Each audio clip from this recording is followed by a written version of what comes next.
Profesor Sergio Calderón, muy buenos días. Buenos días, doctor Fernando, a usted y a toda la mesa y a toda la audiencia. Bueno, las bolsas del mundo están estremecidas y no solo por el coronavirus, sino por lo que se ha sumado al coronavirus. Una lucha petrolera que ha llevado el petróleo a unos precios que no se veían hace muchísimo tiempo, de 30 y tantos dólares, que hoy rebotan en la mañana, pero que mantienen el tipo de cambio en Colombia por encima de 3.800 pesos.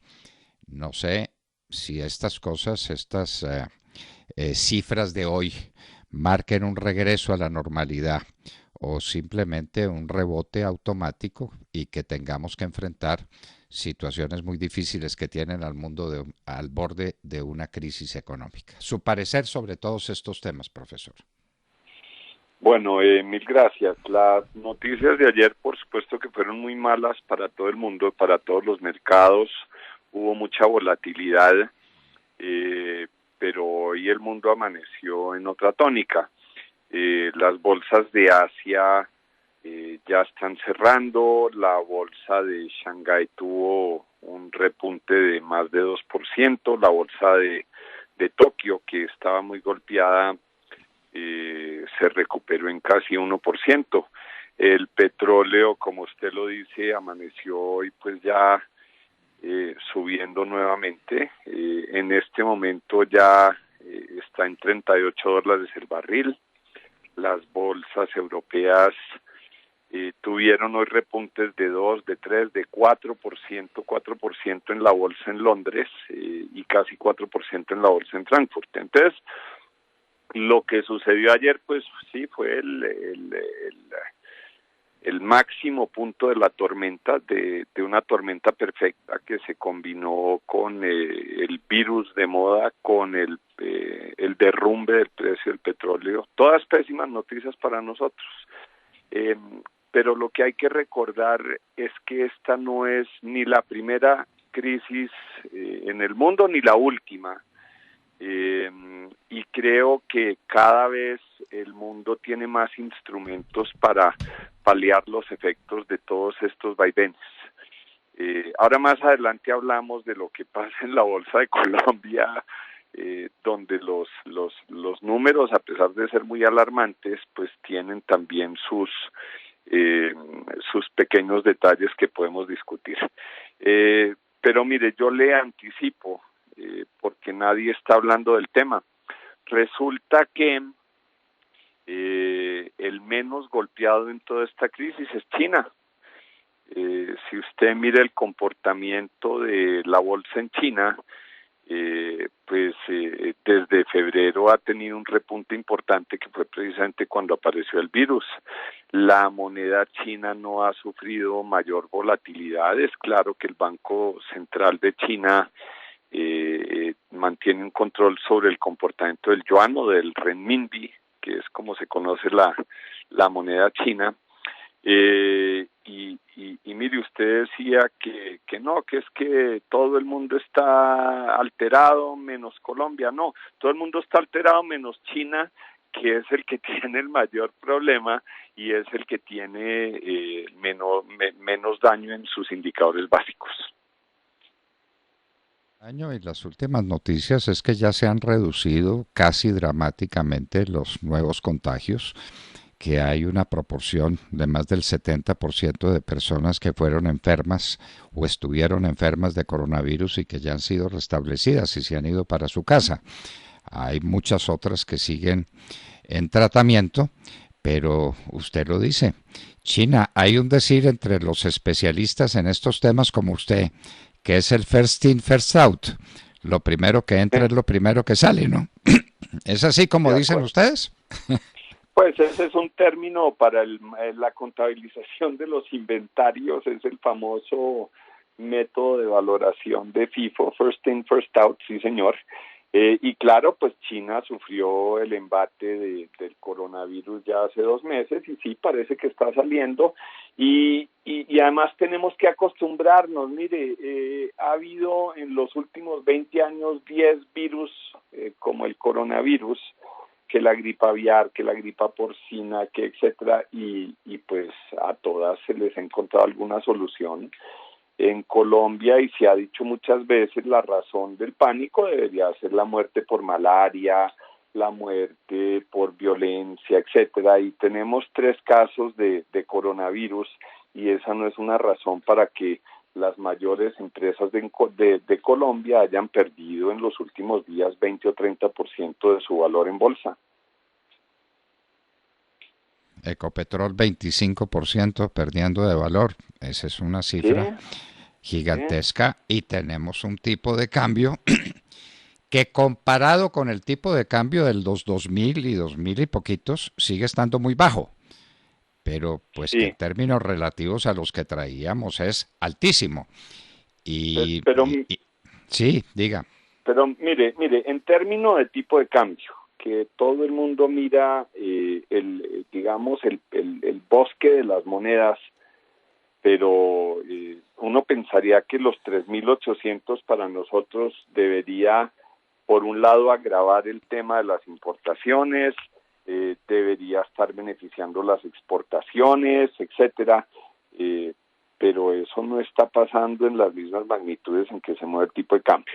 Pero mire, hay que mirar las monedas de nuestros socios comerciales y sobre todo de los países emergentes. Por un lado, el euro ha tenido una valorización de más de 7% en los últimos meses. Acuérdense que hace apenas un mes y medio el tipo de cambio dólar-euro estaba en $1.08 y hoy ya está en 1.14.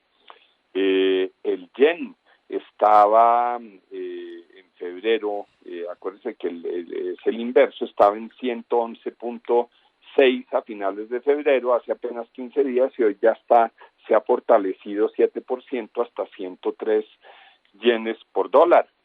La libra inglesa, que estaba hace muy poco tiempo en 1.20, hoy está en 1.30. Entonces, todas las monedas de los países avanzados, de los países ricos, de los países desarrollados, se han valorizado entre 5 y 10% con respecto al dólar, lo cual beneficia a los Estados Unidos desde el punto de vista de sus exportaciones.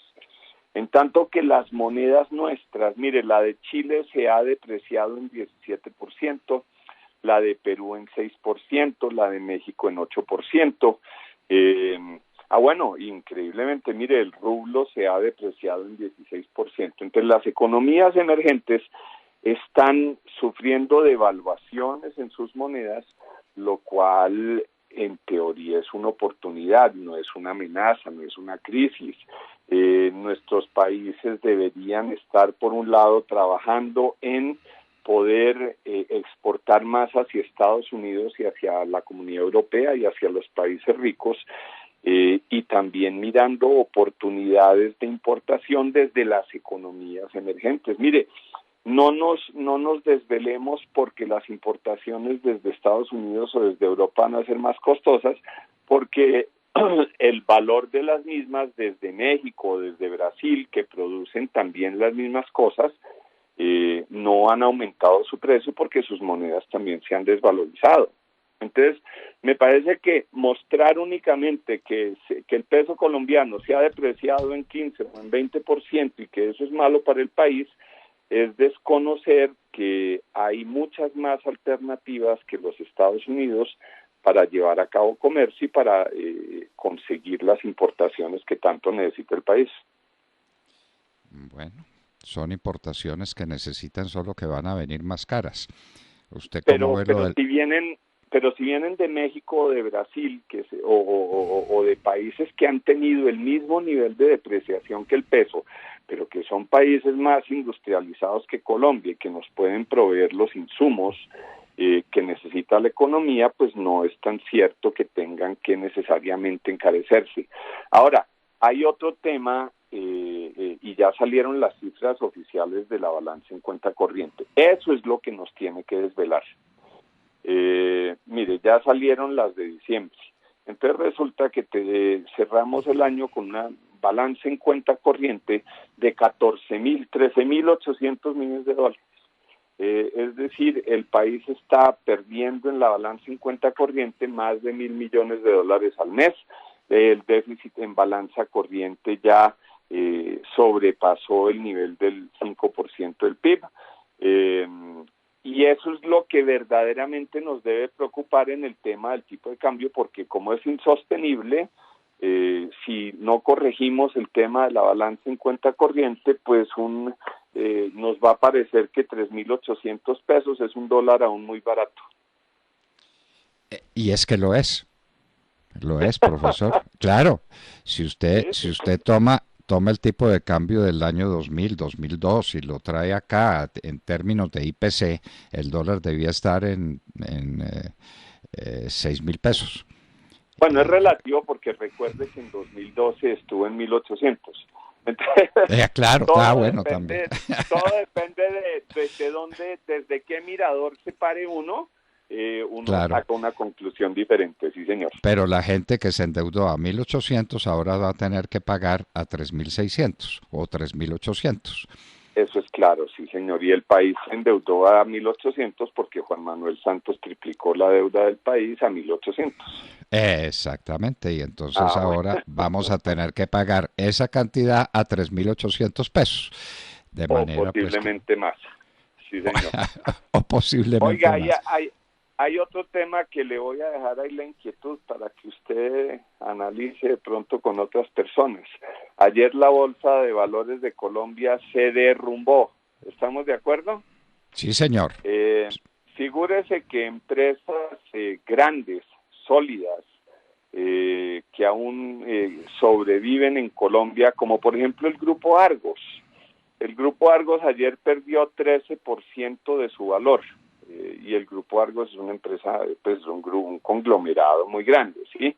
Usted sabe que esto se logró, esta pérdida de 13%, negociando 321.000 acciones, que son 4.600 millones de pesos, que es a duras penas $1.200.000.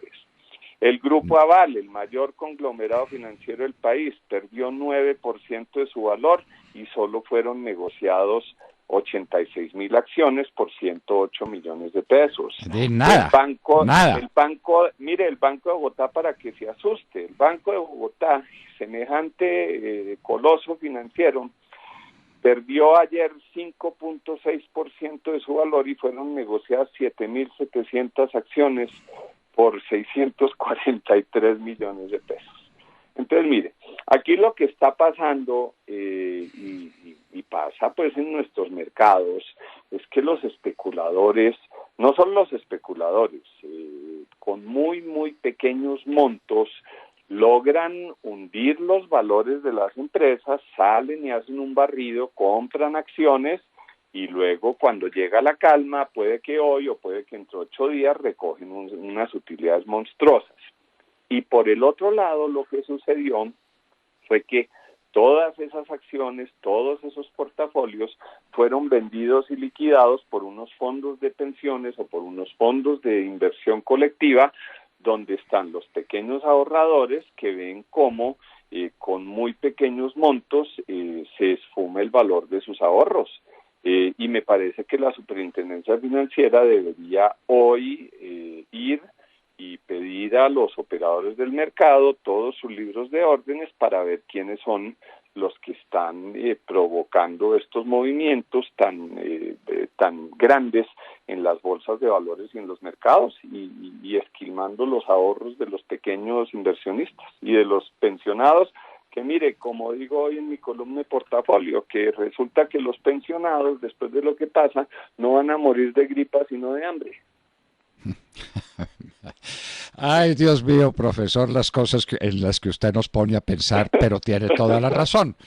Las bolsas se desfondaron con unas negociaciones mínimas que no tienen ninguna significación frente al valor de esas empresas gigantescas que caen, cuyo valor cae 10% y si 7% y 20%, y resulta que es por una negociación pequeñísima, pero que tiene la virtud de plantear esa caída y de inducir a la gente a que venda sus acciones a ese precio mínimo, para que alguien y no estoy acusando a nadie, pero la No. superintendencia verá si los operadores del mercado, los traders, los corredores de bolsa, serán los que están asumiendo una posición a través de ellos o de terceros para lograr unos beneficios. Eso en Estados Unidos se llama uso de información privilegiada y de posición privilegiada, y eso es cárcel.